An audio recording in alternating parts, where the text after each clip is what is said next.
KP ari tekkinde posuji mon onon yidbe moftude e hutrade kopreji mon cadele mon ngasi halabi cer ya Play Store wala Google Play mbada télécharger KP keba application ma posma tekka kopreje pofta KP ngande ko kanyum buri webde do e nder leydi Sénégal to banginel dugol kalis hay mbudo ay yobata tirade kalis hay mbudo ay yobata mbele KP ko don haadi mbien ala so tawi ko automa jogida a ari e station ngaji EDK a sodi gasoil do ponoda yobde ujunere kala ko temedde jeenay mbudu jobata walla nadda koy boutikaji amen low press kala ko codda jobirda KP ene jogi ko ustantuma to bange nganyari posma walla ko jolof chicken codda fof ina jogi ko ina ustonoma KP ina tawe e nder réseau ji mum din station ngaji EDK gonde nder jokli Sénégal kala e kubal wat télécharger KP njeya horema njeya jawdima mbemna ngurdamma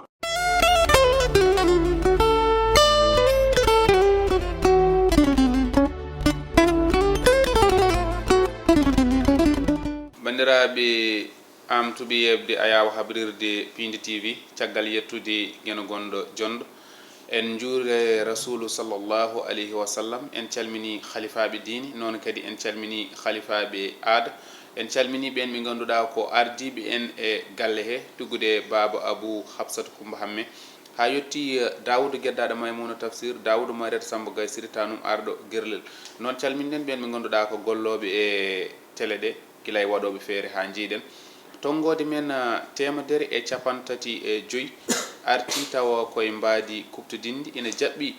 hen goto eɗen mbawi wiide ko honorable député eɗen mbawi wiide kadi wonno kono kadi ni o rewino ɗo e tongode men capanɗe jeeɗiɗi e jeenayyi on woni Yaya Sow kono kadi ma en jawdu hen omo ganduɗa ko Abou Ka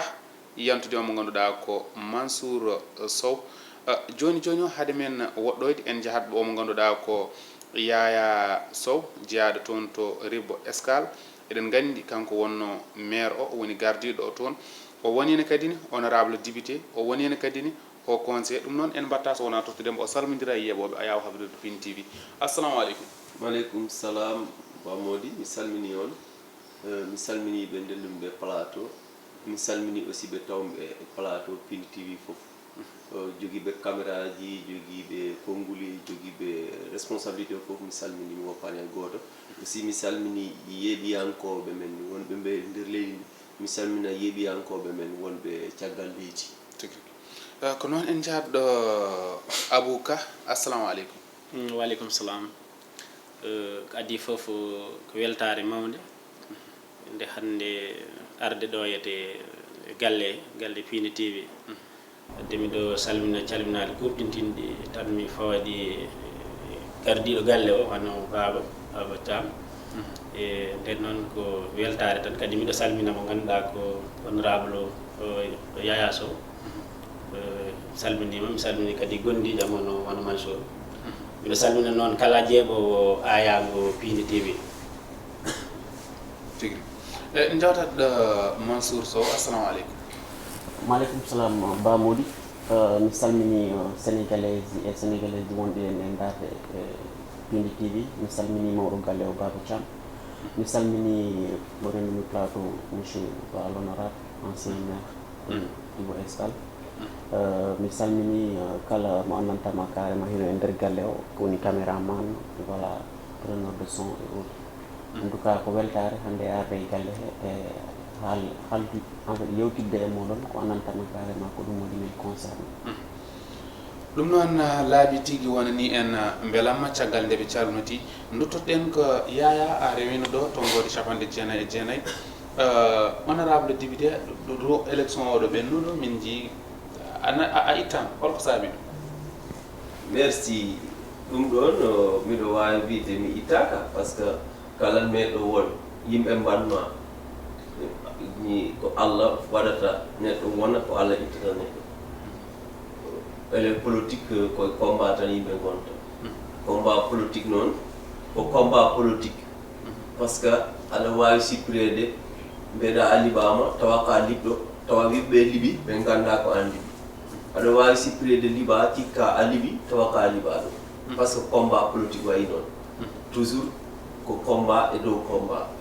ko heddi ko élection ɓennuɗo min jeeyi élection goto fof suɓima listi mum yaari listi mum min jeeyi population foti wat arbité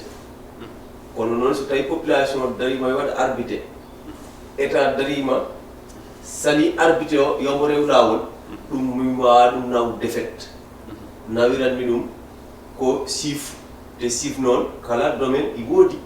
par ce que joni a yiyat ɗo bitikaji neɗɗo ara waɗa agressé joom bitik jiya joom nayyi neɗɗo ara waɗa ɗum agressé jiya joom kalis neɗɗo ara waɗa ɗum agressé hay ligguey omo liggoto ɗon waɗen mo ganduɗa aussi ko oɗon en mbaɗi agressé par ce que ko poɗɗa liggade an jeeyi sa haɗama ɗum tan ka mbaɗaɗo agressé kono ɗum min waɗani ɗum baasi mbiyanmi dal ko kala ko jiiɗa Allah waɗi tawat koko ɓuuri par ce que élection waɗi ko le 23 janvier 2022 le 31 juillet min garti élection min fiyiɓe e liste mo ganduɗa hay goto meeɗa mo andu fiimiɓe commune wadde nden élection waɗano ribo mbawmi ɗum yiiru ko woni ribo wonno ribo koko ganduɗa ko ɓurnomi añ ko leydi ndi foti salade ko corruption mana nangirmi ɗum ko combat mo ganduɗa ko yimɓe dariɓe ko hujja neɗɗo kaɗeɗa ɗum tawaɗa laarani te ko état dari waɗi ɗum min waɗani ɗum baasi encore banggue local to mairie ɗi banggue local to kala ɗum par ce que ko banggue local namdiɗa kam ko banggue local gaddananma par ce que min jeeyi élection bureau ji amen guddama gila 4 heures yonaɗi komin meeɗa yiide te miɗo sikki on mbo wani yiide ɗum waɗi bureau ganduɗa uditi ko 1 heure ñalawma woni luggiyamma 1 heure ñalawma kana 1 heure bureau ngo uditi par ce que ɓe gaddu bulletin ji ɗi ganduɗa jiyaka e commune ɓe gaddi bulletin ji commune goɗɗo mbaɗi placé par ce que wannoɓe préparé ɓuwa kono ɗum noon min waɗani ɗum baasi par ce que toujours mbiyanmi combat politique ko mbeƴ tef ɓuri feñ tim sa mbeƴi kamɓe tan fattotoma mi yofto ko mi anda to joftortomi kono ko damal ngal kemmi fof ganduɗa mi wawi yoftorade ɗum mami yofto jomum holon waktu voto fuɗɗi e holon waktu voto darti voto fuɗɗi ko 1 heure ɓe guddi ɗum ko 17 heures waɗi carte d'identité gummi ɓe dari ɓe ndiwa mbiya jeeye kote gasi ɓe jeeyi ɓe kooti 1 heure gasi 17 heures 17 heures e banggue mon holon waktu rokkirano toon voto dartoto non par ce que anniversaire aji amen ɓe goppi bureau ji gon jeeyi ha 23 heures ɗi gota par ce que pour élection waɗi bureau ji ɗi ganduɗa ko bureau ji témoin gonata e commune kono waɗi bureau ji ɗi ganduɗa aussi ko bureau ji neɗɗo fof mbir fof i jogui bureau ji ɗi ganduɗa ko ɗin ɗon yakori nawoji ɗum e victoire mandataire uji mon 16 nannoɓe mon ɓe toon ɓenne hol darde mumen e ɗum ɓe kaali kono ɓe kollama onon on ngala ɗo décidé par ce que ko président bureau o jogui décidé e bureau de vote kam jogui pouvoir o par ce que woni président bureau de vote nden noon sous préfet waddi complot e anniversaire aji am ɓe jeeyi te ko wallaɓe ɓe sous préfet ƴetti ɓe ganduɗa wona yimɓe ɓe ganduɗa ko dariɓe pour rewde lawol wona yimɓe dariɓe pour rewnude lawol ɗum noon aɗa andi hay hunde a wawa hen neɗɗo kam honmi ko wat min mi waɗi ɗum ɓe gondumɓe koɓe poti ko wat ɓe mbaɗi ɗum kono noon so tawi neɗɗo a darima aɗa ɗaɓɓa yimɓe darima ɓuuri doole jakki ɗum ɗon wona golle hay goto ko golle Allah ngo jaggirta ɗum kono aussi a woppidatɓe Allah ngala waɗino recours mi mbaɗino recours o kono recours o ko addi ko ɗuma addata hatta recours o yawɗu par ce que no justice Sénégal enen fof en kumpaka justice Sénégal justice Sénégal ko décision ngaji mo maɓɓe ɓe jogui décision ngaji ɗiɗi ɓe jogui sa ari ɓe yima mbawi laaɗ ɓe mbaɗa pawa kayitaji maɗa kono noon ko foti ko waɗede he kuuɗe poɗɗe waɗede de e élection e sartiji poɗɗi darne élection Sénégal ɗum miɗo ɗum yawi e leydi ndiɗo joni holto takma yaarude liste goɗɗo mbona liste APR par ce que takimi ɗum yaaru ko en 2019 président Macky Sall ko batɗo choisir député ji ɗi ganduɗa min mi yadani heɗi tottede privilégié assemblée nationale par ce que wona mérite te min toujours kala ko wona mérite min jaɓata ɗum kala ko wona kasi kala aussi ko ganduɗa ko yeygol doole mi jaɓata ɗum ko mbawɗa won fof mbattuɗa mbawɗa won ko jiimi ko min mi andat ko min jeeyi ɗum ko so mbiɗoma hokka mi hokke komi jeeya ko noon mi sohlaali ɗum kadi ko hujjamo min hay somi hokkaka mi teeta ɗum min mi fadani Samba mi fadani Demba kala ko ponni jeeyi mami teet ɗum tetna horam so mbiɗoma rokka ganda mi rokkuma bagasam so mi rokkanima bagasam ganda min mi jaɓani rokkude bagasam mi ɓenna par ce que 2019 nde min nattinta bureau ji assemblée nationale ɓe addi toon ɓe ganduɗa wona mi jiino wona mérite addi ɓe addi tottiɓe bureau ji assemblée nationale ligginoɓe hanki hecci hanki na jooɗi keɓani gueɗal mumen dari mi jaltu mbi min mi yaadani soit président Macky Sall wanno mi yaadani soit président Macky Sall firti ɗum addi haare mo eyyi hare nde joni noon ɓe mbaɗi par ce que ɓe jaggui Macky ko roi par ce que woni ɓe ganduɗa ɓe taari ɗum wona liggantoɓe ɗum wona liggiɓe ko ligga ko min nde Macky wi bisimillahi ko min wi ɗum acca bisimillahi jeeyi min goni hen ha min gari ɗon wadde nde noon somi yii i waɗa ko ganduɗa hawtani i waɗa ganduɗa aussi mi yaadani ɗum mi daroto carrément mi waɗa ɗum mi yaadani ɗum par ce que min affaire ɗum ɗo joni seeɗi so duttoɗen ɓosat seeɗa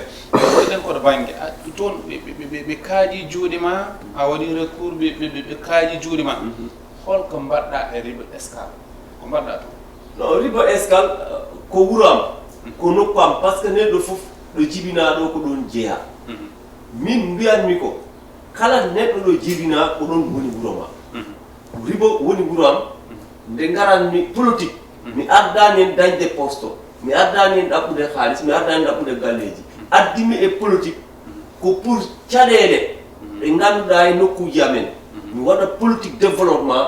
par ce que nokku fof ko yimɓe wonɓe e nokku e poti fewnude ɗum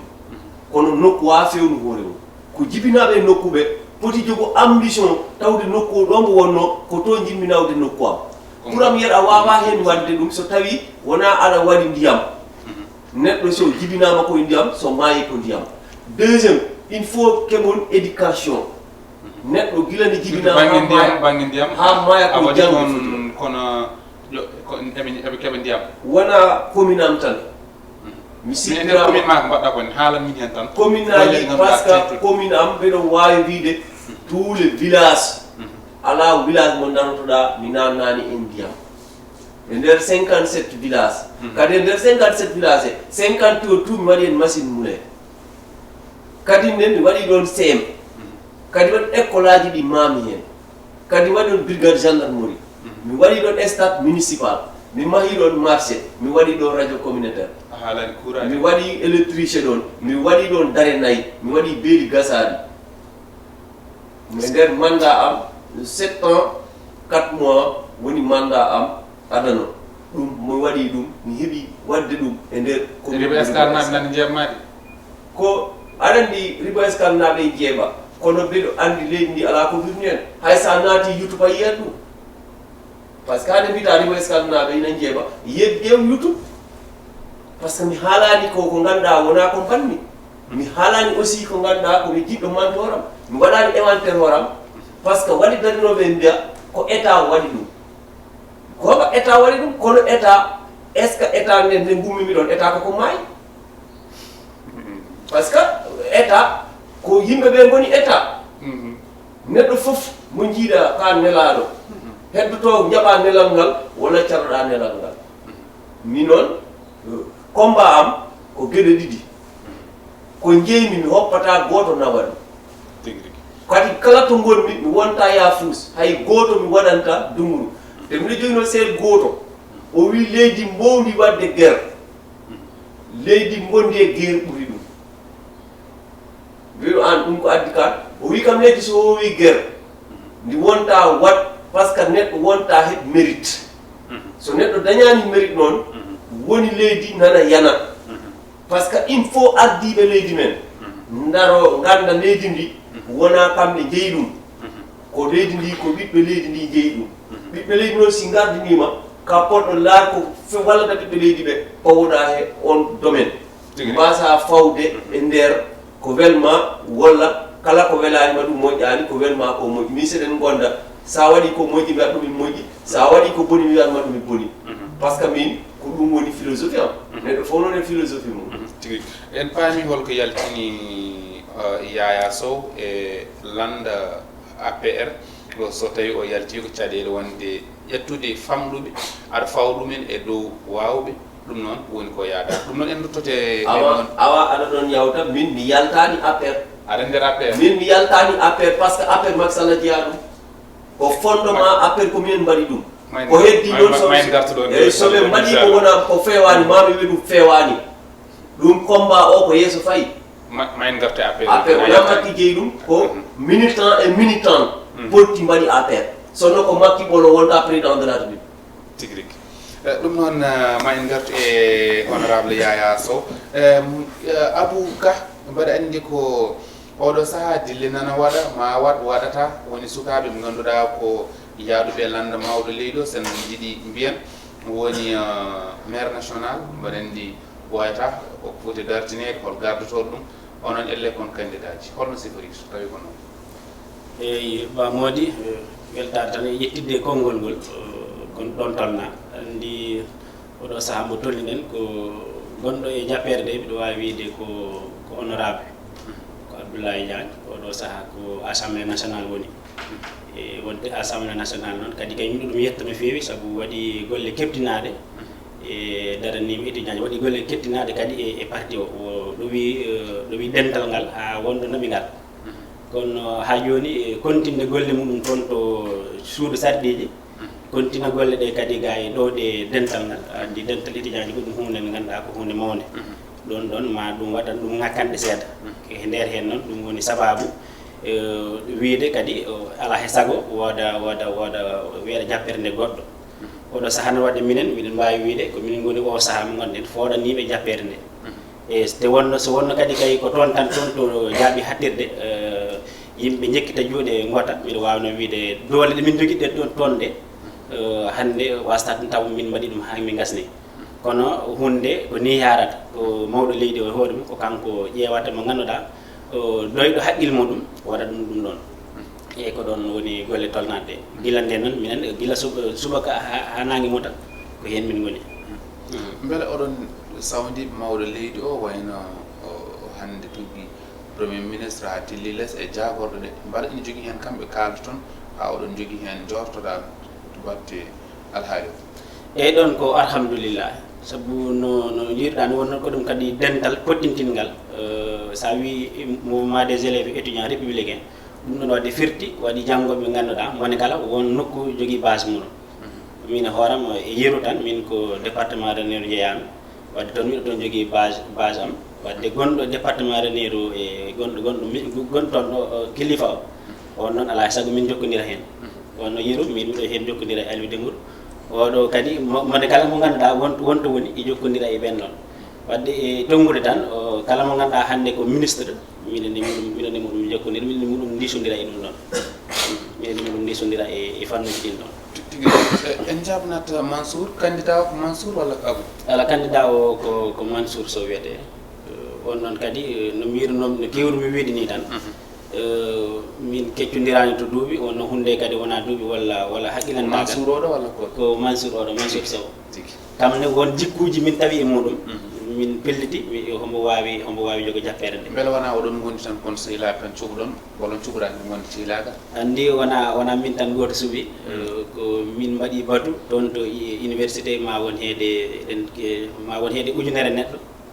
ɓe foof ɓe jooɗi étudiant ji nan daara kalton ko ɓeni daara ko minen mbaɗi e won jikkuji min tawi e muɗum andi kam ko ɗoftinoɗo dental ngal ɗon dental ngal so sami gila ujunaji ɗiɗi e nayyi ujunaji ɗiɗi e jeenayyi 2009 kam o naati hen wadde hombo wowi dental ngal hombo andi kadi no dental ngal yarata wona tan o heɓori yaltode tan o wiya hombo waɗa hen profité kono kam ko ligguiɗo ɗum ɗon taki o saaha mo gonɗen won ko kam tan ɓe mbiyata e terme français l'héritier légitime wadde mo ganduɗa kanko handi hen kanko handi hen tigi Mansour jaɓanten ko namdal men arata koye ayi ardinoɓe ko mawɓe gardinode hande so foɗodirta e mawɓe ɗum est ce que a huulani bon avant tout dawde jarnuma e namdal ngal te kadi miɗo wiya tan Abou ko haali ko danaka o haali presque fandare nde fof no yaari ni eyyi minen komin sukaɓe wonɓe to e dural jaabi hettode woni université Cheikh Anta Diop mo Dakar e te kadi min wondi e président de la république son excellence Macky Sall sabu hande so a daari so a ari université ko poɗɗa wadde d' abord ko wadde réussir dans les études exceller dans les études pour afin waw vraiment nafde jinnaɓe ma ɗum woni mission première mais kadi e dow ɗum ɗon kadi minen min suɓima vraiment yaadude président de la république e ɗoftudemo e politique de développement makko mbo woni wawi wadde e nder Sénégal à travers le plan Sénégal émergent et plus particulièrement dans le sous-secteur de l'enseignement supérieur woni dural jaabi hakkirde sabu hande sa ndaari réalisation ji ɗi o waɗi e nder duɗal ngal no jari hande minen min walla mo min yaada e makko te kadi min feeñna ɗum ha yimɓe ɓe anda eyyi comme no Abou wiiri ni minen e dural goto wiyetengal maire national mouvement des élèves étudiants républicain no antama ko mbiɗa voilà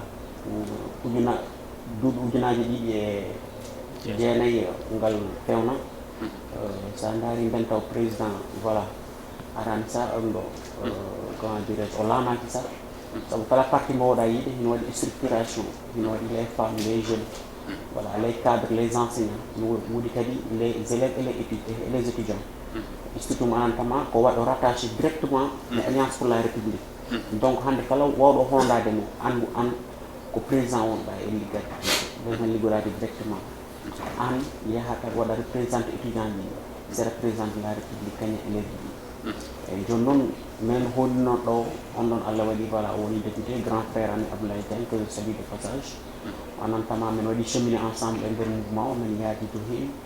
te kadi voilà min andi hande ko holɗum woni mission mouvement o woni wadde animation et mobilisation parti o nder université ji et aussi min waɗa feere ha jaam wawa wonde université taw grève watta taw kala ko andantama hande ko probléme étudiant ji min waɗa constitué relais et administration pour que min wawa ɗum wadde réglé au préalable sans autant plus étudiant ji tello ino yahano baratani walla hen huuɓo konoji joni noon minen candidature amen bon wona min tan wona Abou tan wona goɗɗo e goɗɗo ko yimɓe hewɓe jooɗi waɗi porté candidature am peut être ɗum nak ene woodi waɗi ɗum motivé saabu hande engagement amen e nder alliance pour la république sikkumi hande voilà kala wonɗo e nder université majjaka ɗum quoi te minen hande ko ɗum puusi men pour men wawa yaade men ƴetta o noon coordination national saabu hande hitande yimɓe woni nde hitande anantama bon ko hitande wande agité seeɗa donc so daari université ji hande no foti no jouer rôle waɗɗo important pour wadde porté candidature président de la république pour o yaha on second quinquennat eyyi te sa daari e nder ɗum voilà minen en tant que voilà candidat minen waɗi envisage wadde tournée nationale goto par ce que mouvement o wona e nder université Cheikh Anta Diop rek ko université ji publique et privé Sénégal ɗi foof himo jogui toon représentant ji eyyi kadi e nder 45 département ji foof himo jogui toon représentant ji donc mouvement national mais siège o woni ko université Cheikh Anta Diop de Dakar saabu hande université Cheikh Anta Diop de Dakar ɗon wona falademi jabɗa mouvement national wonɓe yaaruɓe mawɗo leydi tan goni hen taw ko étudiant ji walla ina waɗi woɓɓe taw jaadani mawɗo leydi o tawɗani mouvement o voilà anni hande sa yi mouvement des élèves étudiants républicain rek ko dental ngal andantama ko nder APR ngal vraiment ngal woni saabu républicain mum ko APR quoi eyyi saabu hande so a daari comme no wonnomi wiide nani ni rek pour yaajinde ngal ɗon duɗal hande min waɗi envisage de tournée national goto e nder université ji ɗi min yaha min wiida étudiant ji ɗi min daara situation ji mabɓe pour que min wawa darde ko hollum minen vraiment min wawata darade hen min yaha kadi min waɗa vulgariser réalisation président de la république e nder université ji kadi 45 département ji ɗi foof saabu hande président hande o waɗi ko heewi e sous secteur de l'enseignement supérieur sabu kanko hande usti ticket restaurant ji ɗi kanko ari o ɓeydi bourse uji ɗi ko kanko ari o yaajini carte universitaire o sabu nder sa daari ko andi Sénégal ko andire ko deux université publique wonno ɗo en quoi woni UCAD kañum UGB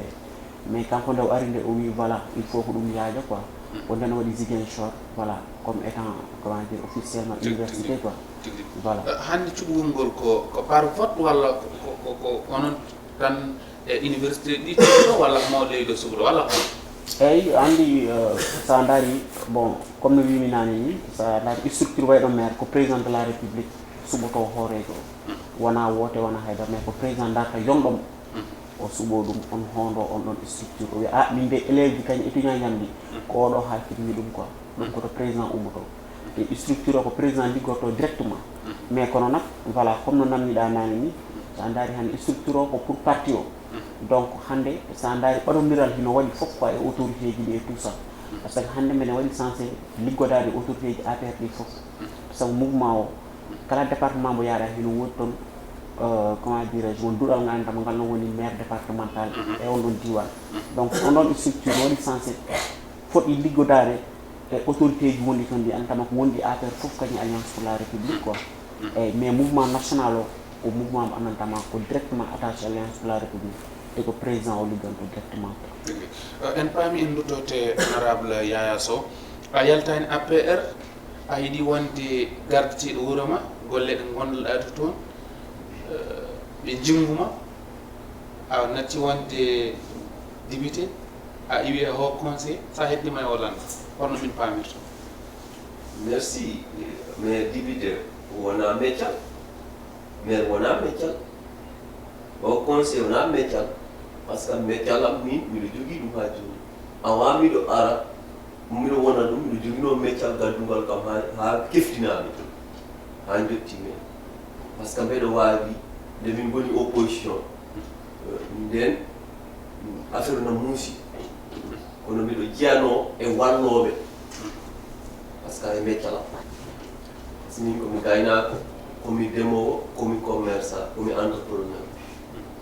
nden wadde ɗum ɗon wona meccalam te mbiɗo wawi wiide aussi mi woni ɗum ɗon fof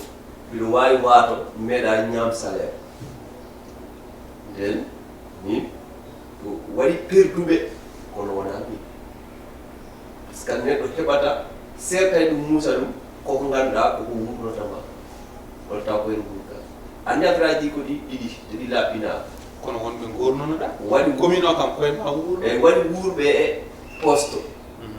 kono waɗi wuurnuɓe poste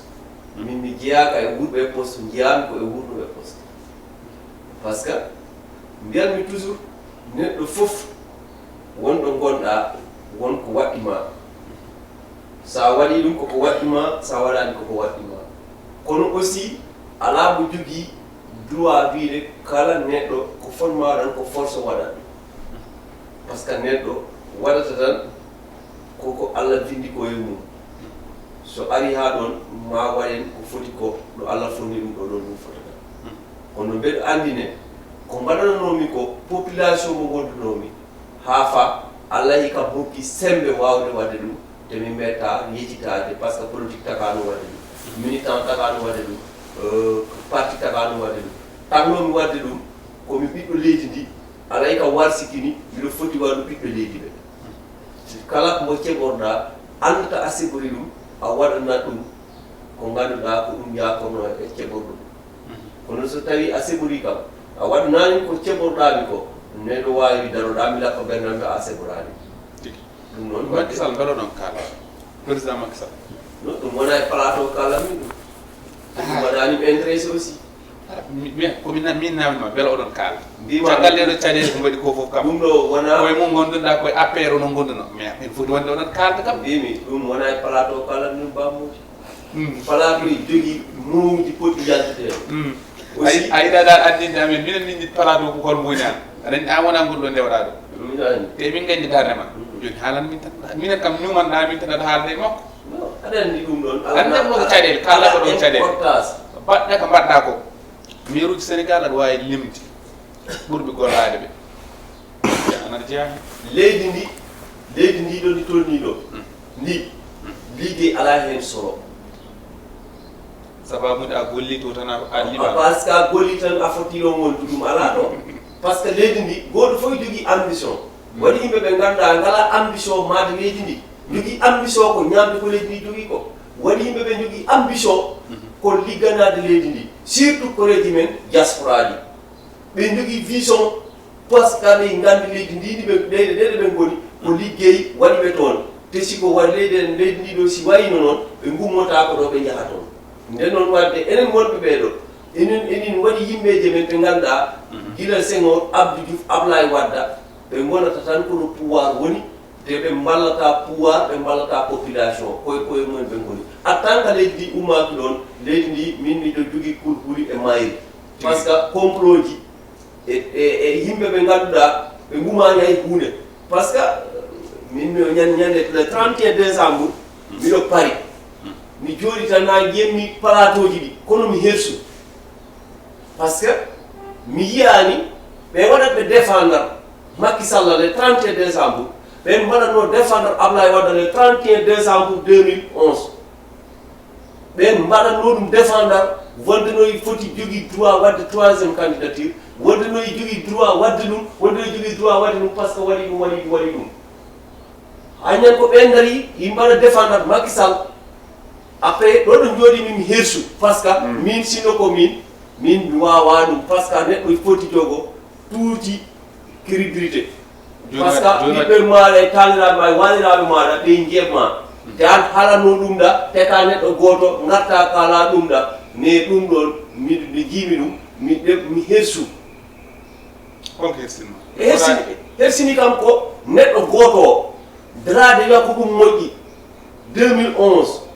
2022 daroɗa kadi ne aɗa jooɗi e plateau ɗo joɗinoɗa ɗo aɗa wiya ko ɗum ɗo ɓuuri moƴƴu ko mbiyatɗa ko moƴƴani ko ɗum ɓuuri moƴƴu neɗɗo o andi moƴƴani par ce que neɗɗo mbawɗa won tan ko neɗɗo goto par ce que si neɗɗo jibinama inna inde nde waɗa e kayit juddu mum ha maaya ko nden inde tan demgal gotal jogui hunduko woto wadde hunduko woto 2011 31 décembre 2011 daroɗa mbaɗa défendre Ablaye Wadda 31 2022 daroɗa ɗa waɗa Macky Sall défendre wona leydi ndi wona Macky Sall wona ɓiɓɓe leydi ndi ko hoorema mbaɗanta défendre pour wadde naka suɗum noon honorable joni jaɓanten ko holno jiruɗa 3e mandat beela ɗi yaaji 3e mandat Macky Sall haalanta ɗum hoore mum min wonanta ɗum avocat 3e mandat ko Macky haalanta ɗum hoore mum so haalani ɗum hoore mum noon min décision am ko min jogani hooram an koɓe mbaɗma ko fof ha joni aɗa huuli haalde kam 3e mandat aɗa huuli hen haalde mais min mi wawa hul haalde par ce que waɗanamin intéressé neɗɗo kala ko woodi kala ko mbawɗa famɗu daraja ɓamɗu doole aɗa foti andu ko jiɗɗa ko joni won e en ɓosat joni ɓeɗo surga kam kala ko surga wulfe wuuro i jogui droit wiide mi yiɗa maafe wona keggu jeɗ d' accord joni en ɓosat seeɗa suudu sarɗiji gendi Sénégal woni assemblée to en jii piidiral ha fotide kadi fiide debbo ana woni toon holno jiruɗa ɗum eyyi aɗa andi Sénégal ɓe kattata haare koma haare ala ɓe kaala ɗum kono finde tan fewndira assemblée nationale so holko addi ɗum d' abord par ce que min mi woni toon min pewdirama toon sa ƴeewi image uji YouTube minen min pewdirama toon par ce que goto foof i jogui faiblesse ɗo memata ɗum ko faiblesse mum neɗɗo fof i jogui aussi ɗo memata ɗum ko vie privé hoore mum so tawi noon a memi kam e puis vie privé hooram a ƴetti a wi aɗa yara doole aɗa ɗumanina neɗɗo o ko jogui ko habtorto wadde nde ɗon min mi wawa ɗum ñawde par ce que mi anda réellement ko addi probléme haɓe pewdiri mi anda ko addi réellement ɓe pewdi haɓe jeeyi justice kono mbiɗo andi kam image o yoɗani leydi image o yoɗani e assemblée nationale dula gueɗe ɗiɗi mi yiiɗi assemblée nationale wona image mo mbanmi rafellu ko image mo fewani te korejo mawɗo leydi ndi mi waɗat ɗum avertir ko yaawi mi haalat e internet waɗa ɗum adressé yo laar yimɓe ɓe ngannduɗaa ɓe ƴettat ɓe doole mum ɓe yiɗe piira yimɓe par ce que doole laamu keƴaani e neɗɗo doole laamu keƴaani e neɗɗo par ce que laamu ko geɗe Allah kono ko yimɓe ɓe toppirta ɗum kono yimɓe ɓe noon so a tan que haɗa ɓe wullinira doole laamu Allah addata itta doole laamu wullinma tigui mo en gartu hen duuɗo a rokkat min emin gandi wonno ko yewtere nde namni ɗum en gañat taddi ɗum kono joni jaɓanten ko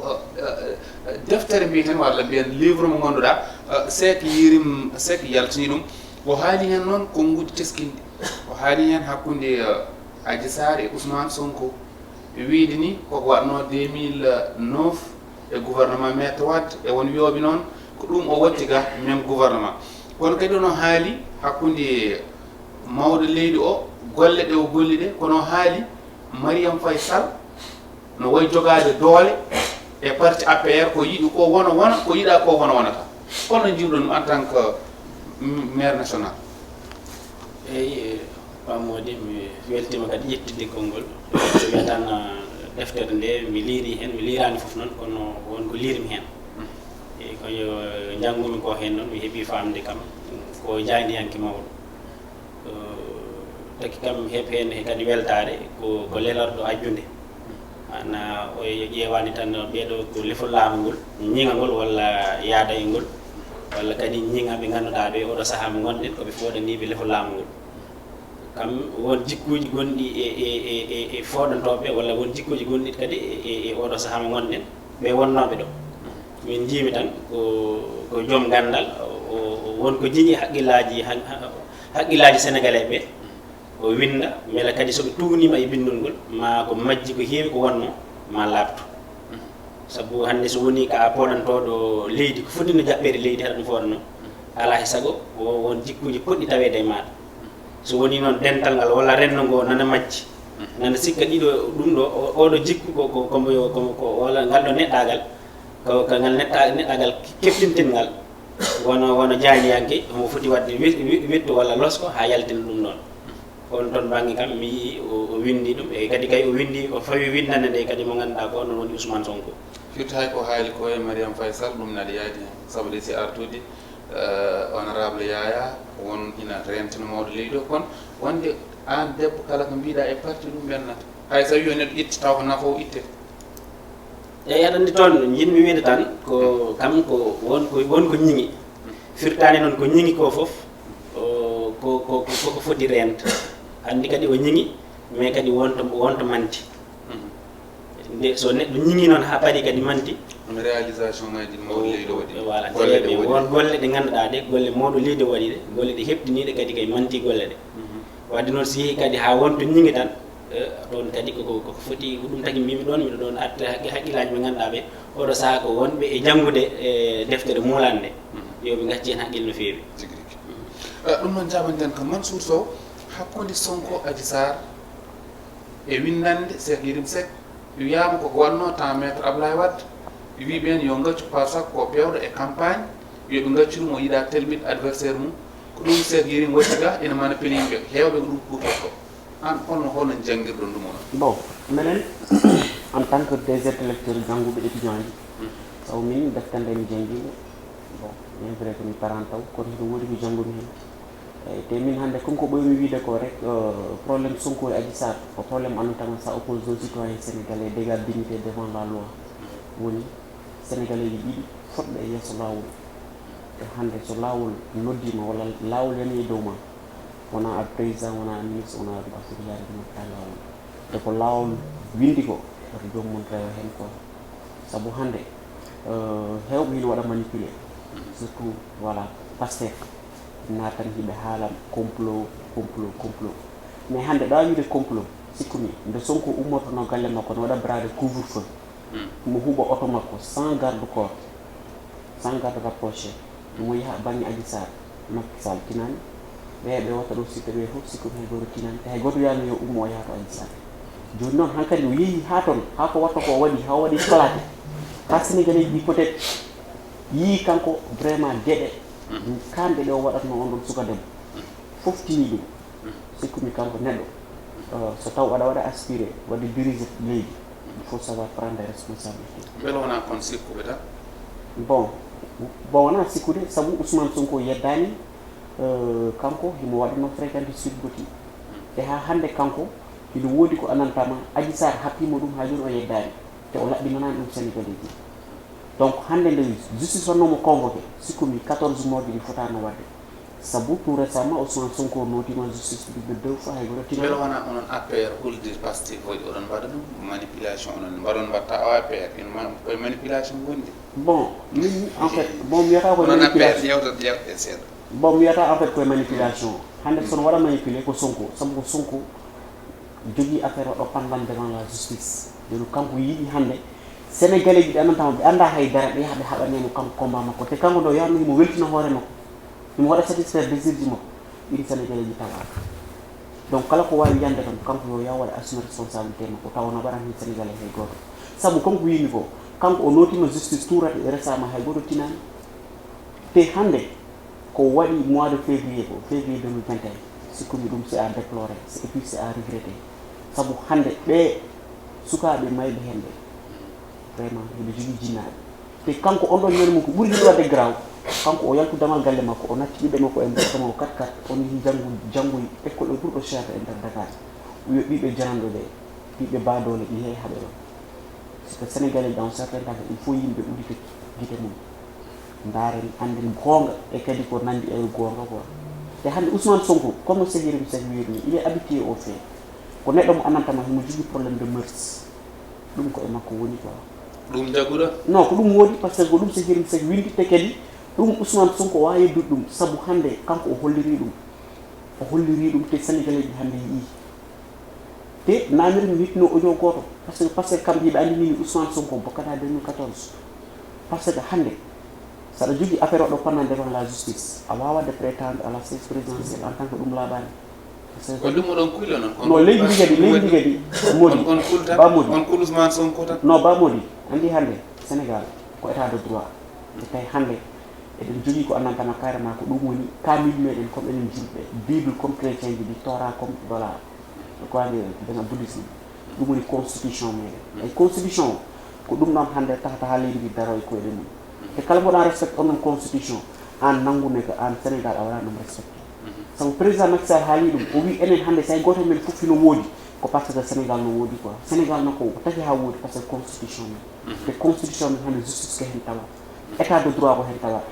te kadi yimɓeɓe watta darɓe sikka ko démocratie wonɗe rek liberté d' expression qui va te permettre de dire tout ce que tu veux ɗum ɗon so woodi ko anarchie wonta te leydi walli anarchie pour waɗay trop difficile pour ni waɗa développé te président Macky Sall hande c'est une chance pour le Sénégal andi pour hollum sabu kanko woni président mo anantama kanko parcours makko fof ko ɗo waɗi ɗum nder Sénégal président ala fof diplôme ɗo jeggani extérieur c'est un pur produit ko wawi jogade ko wawi jogade fof troisiéme mandat kam bon min wiyata troisiéme mandat ba Mody te min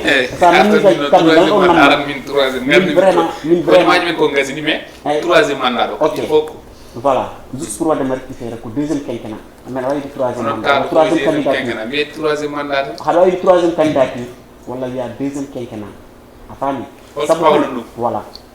fat gonma expliqué tomen fayi so mi wima deuxième quinquennat sabu hande président Macky Sall ko neɗɗo mo annantama ko président en fait waɗowo prône démocratie manam hande la volonté populaire woni yeeso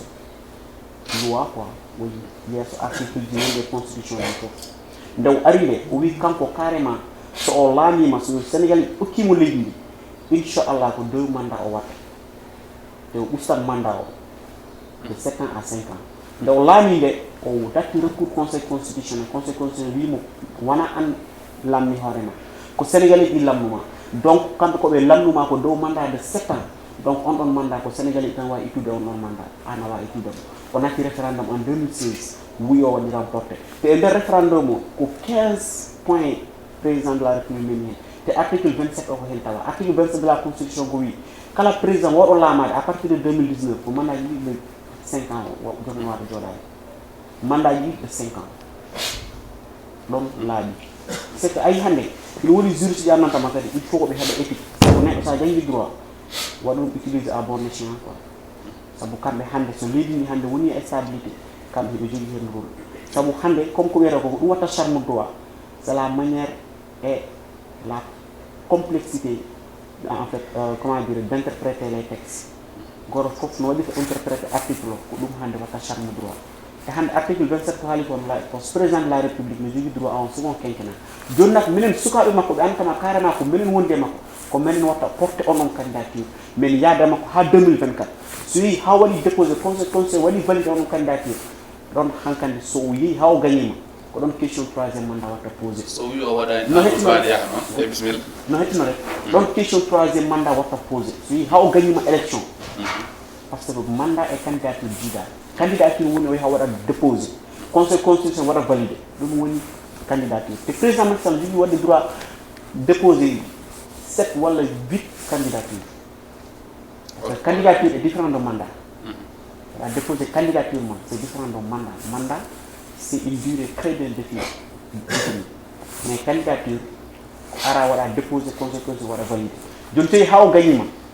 ɗon hankandi question troisième mandat watta posé te ɗon so waɗi posé c'est la volonté populaire qui va primer au-dessus de la loi manam hande population waɗi décidé ko ɗum ɓuri tawde doole ko annantama ko ɗum windi en ɗo sabu ko enen woni constitution enen ɓuri forde constitution ɓuri doole constitution tigi hande so wi o waɗani o yahani Amadou Ba wiya nan fewn hoore mum beela mo on jaade ɗum ko haalɗa ko est ce que aɗa jogui hen ko laaɓi Amadou Ba heno fewno hoore mum par ce que hande andi kadi Sénégal affaire ko parti non ko makki so wi yahani eɗen gandi Amadou Ba ɓuri waɗani ɗum voilà ɗum ko miijoman ano peut être interprétation personnelle ma waɗa ah mais haalande ɗum ko interprétation ma personnel mais hande comme ko wiyemami ko rek alliance pour la république ko Macky Sall woni chef de parti ko woni chef de parti te minen ko kanko min hettini ko kanko min okki nokku kanko min okki fof te engagement amen e loyauté amen ko kanko jogui te minen d'après komin yi o waɗi ko vraiment min ñaɗane makko 2024 te kadi kala yiɗɗo Sénégal waɗa émergé kala yiɗɗo on Sénégal de paix on Sénégal stable jam goto fof wona e jam pétrole et gaz halteɗo o waɗi utilisé o arta e dow population sénégalaise enen waɗen hen njeriño non ko plan Sénégal émergent waɗi wadde déroulé te ko président Macky Sall woni profil idéal pour vraiment nawde Sénégal e rail de l' émergence o ko gasi ha laaɓi une minute o troisiéme mandat walla ono mbi deuxiéme quinquennat holno jiruɗa ɗum a yatat hen walla yatta hen Mansour haaji position ɗon kam mi labtinat tan aɗa andi maire national kañum jeeya koye nder affaire wayde komin ɓe ganduɗa sandaji kadi jaaduɗi e joguiɓe needi min kettoto tan komo ganduɗa oɗo saaha kanko woni joom jappere leydi ndi kañum woni gardiɗo affaire kala ko wi tan ɗum ɗon min jaati te ha ɗo ɗo toni ɗen si wawi haalde wadde kay minen kam min kokku ɗum noppi amen e doole amen min paɗi tan ko wiyede hunde nana min yeehi toon komin no pawnoɗa dal no kewi wiide ni komin mbawi faaluji Macky Sall tigi ri Mansour ko gasi on mbayno tan gotol haade men ruftade e yaya gasi ha laaɓi ok bon vraiment Ba Mody bon mi weltima no fewi e invitation bon mi salmini kadi vraiment ko débatteur amen o bon woni monsieur le maire mi salmini voilà Abouka e kadi mi salmini vraiment wa Piindi TV miɗo wiya kadi sénégalais ɗi voilà yo en ɓeydi uddide guite men anden leydi ndi ko enen fof rendi ɗum te kadi so leydi ndi feewi ko enen te kadi so oñima ko enen te goto men fof no jogui hen part de responsabilité eyyi te kadi eɗen ñaago Sénégal voilà kañum sénégalais ɗi kañum sénégalais ɗi fof ala waɗana en jaam waɗana en kisal waɗana en vraiment ɓamtare quoi e te kadi 2024 mo faaɗeno Allah waɗa vraiment ko ɓuuri e leydi ndi quoi e te mi salmini on no fewi te mi juurima on te vraiment mi weltima no fewi invitation o quoi e alhamdoulillahi rabbil alamina adden jinmi waynarade tan ko mawɗo goto no wiyanno ni joom gandal leydi ndi koni feccodirandi walla e PULAAR o gueɗe koko fecci waɗi koye am ko am ko e ko ma ko e ko men ko am ko min mi fota e ko am ko anne ko ma ko mi anda ɗum ɗum ko ma ko mi wasa yidde nadde e yidde heptude ko jeeɗa ko men ko noon kadi paamen ɗum ɗo ko enen ndendi ɗum woni kala acca hen haqqille ko ɗon tan noddanmi sénégalais ji ɗi ten mi salminima mi juurima tigui honorable Yaya garanta min tan haade ma waynade hakkude ma e Harouna Moussa ko gasi ha laaɓi e hakkundam e Harouna ko mawnam ko seeɗam ande min mbaɗɗa départ ɗum ɗo te kala gonɗo ɗo e Benno Bokk Yakar sa foti sa juuli ñaganoɗa Harouna foti sa juuli mbanuɗa Harouna kala ko bojel so muri neɗɗo yo yettu soyru sabune o Harouna nden kanko wonno bayer affaire woni bayer Benno Bokk Yakar saɗi ɗo mbo ñamani e kalis Harouna nden min goni opposition walla a jolani oɗo Harouna o miɗo wawi nden a bokkano e combat mo ganduɗa ko combat Macky premier départ makko wadde nden Harouna o yettode ɓurde tiit e yettode ɓurde sellu min pawmi e jungo mum e jarama ɓurɗo tiidde par ce que ko foti ko waɗan ɓiɓɓe leydi ɓe ko foti ko wat waɗi ɗum est ce que kay ɓiɓɓe leydi ɓe mbaɗani ɗum ko foti ɗum ko waɗan ɗon ko probléme kono ko foti waɗan ɓiɓɓe leydi ko e haqqe foti tottude leydi ndi ƴetti haqqe o e ko foti ko wadde fof totti ɓiɓɓe leydi ndi min mbawi tan somin jogino ko ɓuuri jarama min tottat ɗum kono noon neɗɗo koko jogui kona tottirta par ce que soɗa tottira a tottiri ko a jaare yaata ala sas kono aruna ko neɗɗo mo ganduɗa ko leñol sénégal leñol ngol mbiyoɓe mbimi sénégal burkina faso côte d'Ivoire guinée conakry cameroun kala ɗo wiɗo pullo woni ko goto joguinen hoddolode wotere joguinen woni aruna moussa dia te fofen jarɗi hoddolode nde wadde nde noon ko neɗɗo mo ganduɗa ko neɗɗo laaɓɗo ko neɗɗo moƴƴo ko neɗɗo moƴƴinɗo pour aussi mo tasata jikke ɗum mbiɗo wawi settade ɗum e makko kono noon leydi sénégal ko ndino jinnorini i sani ko mbatta moƴƴere joɓeɗa moƴƴere par ce que heewi hande ɗawiɓe caggal i jenna ɗum ɓe tawanno ɓen jiyano e winoɓe Macky Sall wonɗa hay hunde ɓen hande i totte jawdi laamu i totte moyeji laamu ɓe jana e dow makko wadde nde noon yo ɓe gartir hakkillaji kamɓe ɓe ganduɗaɓe ko tottaɓe jawdi laamu ɓe ganda laamu hay goto jeeya ɗum ko gueɗe Allah te yo yimɓeɓe jonu leñol ngol aussi mi waɗangol waar leñol ngol mbiɗo jogui probléme e caɗele so en kaali ɗum mi woodi so en kalani ɗum mi woodi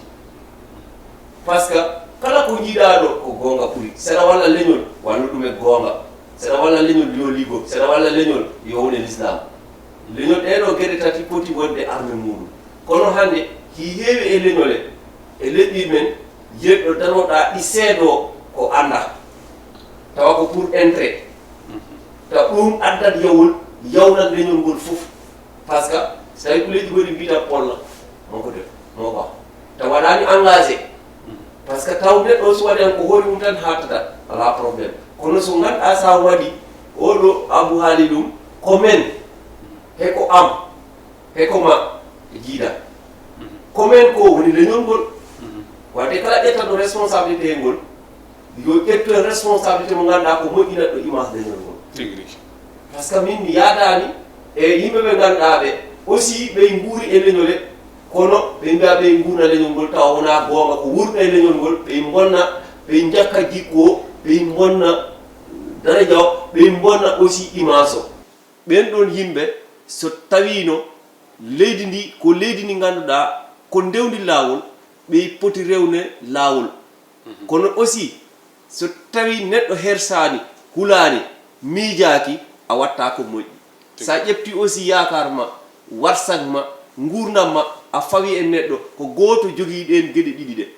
gurdam e warsak ko goto jogui ɗum woni Allah goɗɗo fof ala so yimɓe duttitima toon tan jakkata leñol so yimɓe duttitima toon jamfota ko leñol leñol ngol ko pongol hawru ngol haalda ngol wadda kono Ba Mody ko towri boppenno Ba Mody ala ɗum a jento abou mbaɗen ɗum ni jento sow mbaɗen so ɓooyi tan leɗɗe corte jaygue accat heɓade jaram moni ko mbaynoranmi e leñole e yettude on onon ɓeɓe tawmi e plateau e aussi sababu ko addi ko plateau il faut o duwane par ce que haruna daoud par ce que hande sa yi joɗɗen ɗo en cansani waaji men eɗen kala ko musnuɗen hettiyankoɓe men musnunoɓe ko adi en heko sakiti en ketto en cansani wa min nanta oɗo ɗemgal ko haali oko wi ɗum ɗon jetten sababu sababu o ko Dawda Moussa Dia e Aruna en te mi haali joni caggal leñol ngol hordolode wotere joguiɗen woni Aruna Moussa Dia heddiɓe fof ko naftortoɓe leñol ngol ɓe ballani leñol ngol ɗum ko min taki mbanmi engagé o mbeɗo andi ɗum mbiɗo jogui argument ji laaɓɗine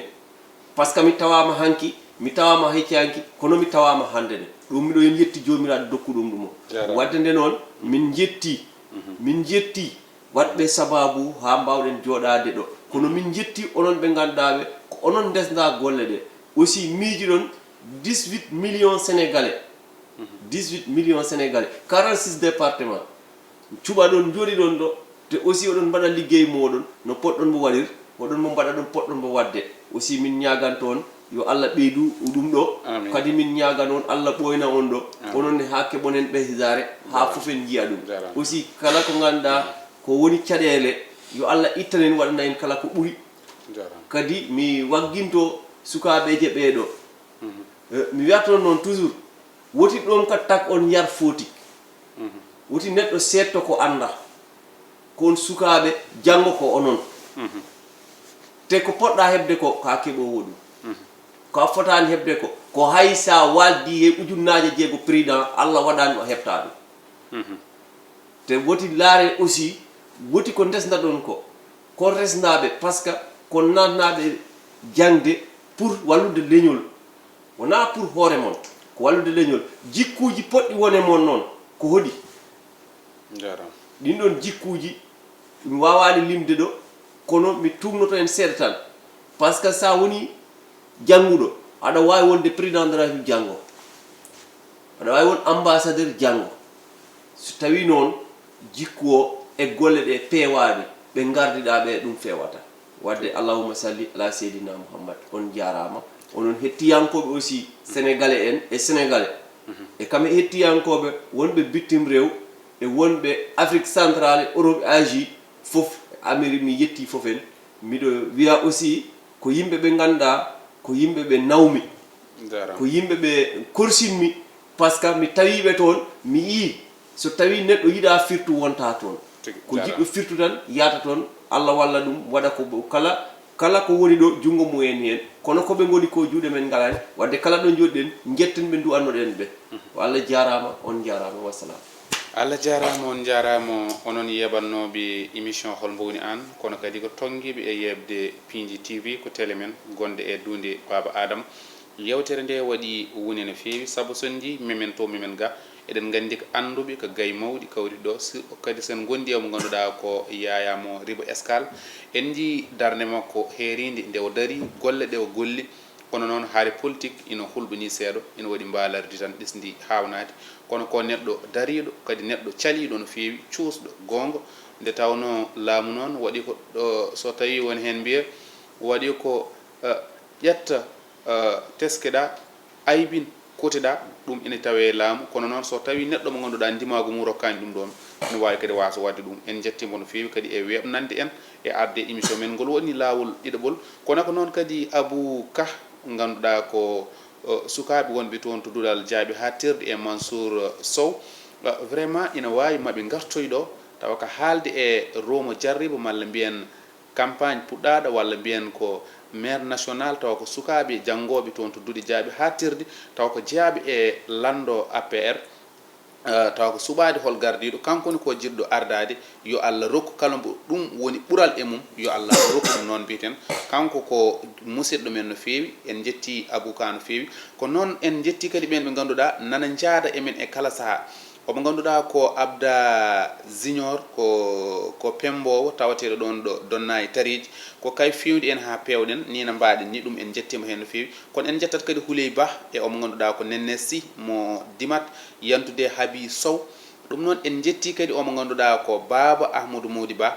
biɗo émission o ratata ɗum kono kadi ni toon to république islamique Mauritanie ummade toon addani en oɗo wuttene jiruɗon ni yen ɓorno saabu émission o kadi ni tolno mum hayso en tolnaki ɗon yeeɓoɓe wiyoɓe noon ɓe en jettiɓe kankone e wadde ngal ɗo teddugal ko teddugal noon juuɗi guerte kono noon no ƴakko kecce ɗum noon bandiraɓe en beltima konngol mbaynigu noon addani en ɗum ko omo ganduɗa ko ceerna omo ganduɗa ko Abou Moussa Sow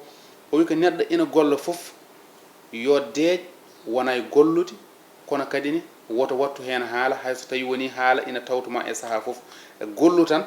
gona yiyaade ɗum noon Allah jarama on jarama tongode temedere e 35 ko ɗo wayni ha saaha goɗɗo jokkon e yebde télé mo